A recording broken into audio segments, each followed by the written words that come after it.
दोस्तों, काफी समय पहले की बात है। प्रतापगढ़ नाम का एक राज्य था। वहाँ का राजा बहुत अच्छा था, मगर राजा को एक सुख नहीं था।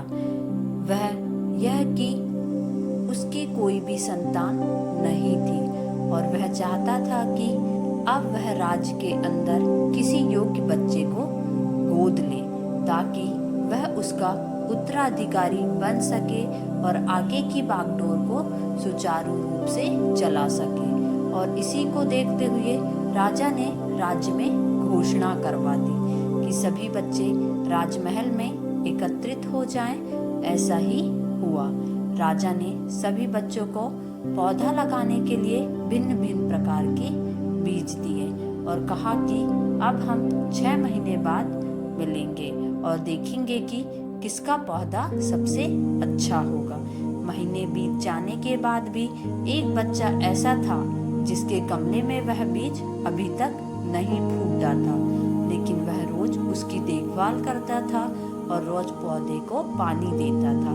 देखते ही देखते 3 महीने बीत गए। बच्चा परेशान हो गया। तभी उसकी माँ ने कहा कि बेटा धैर्य रखो, कुछ बीजों को फलने में ज्यादा वक्त लगता है। और वह पौधे को सींचता रहा। 6 महीने हो गए। राजा के पास जाने का समय आ चुका था, लेकिन वह डरा हुआ था कि सभी बच्चों के गमले में तो पौधे होंगे और उसका गमला खाली होगा। लेकिन वह बच्चा ईमानदार था और सारे बच्चे राजमहल में आ चुके थे।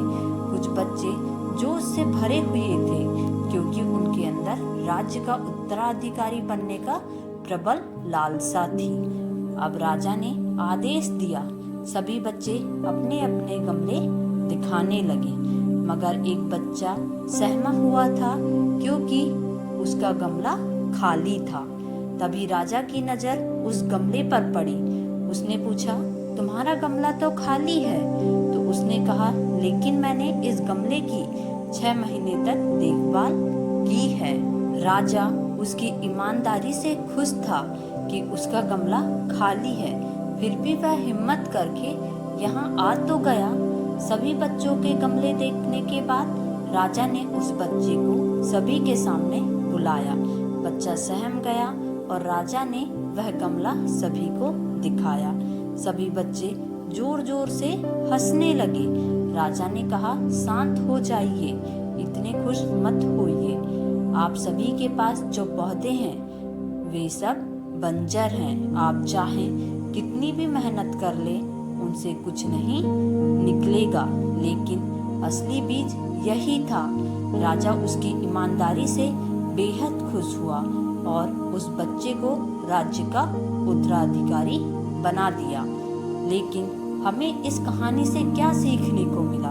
मेरे हिसाब से अपने अंदर ईमानदारी का होना बहुत जरूरी है। अगर हम खुद के साथ ईमानदार हैं तो जीवन के किसी न किसी पड़ाव में सफल हो ही जाएंगे, क्योंकि हमारी औकात हमें ही पता होती है। हम खुद को पागल बनाकर खुद का ही नुकसान करते हैं।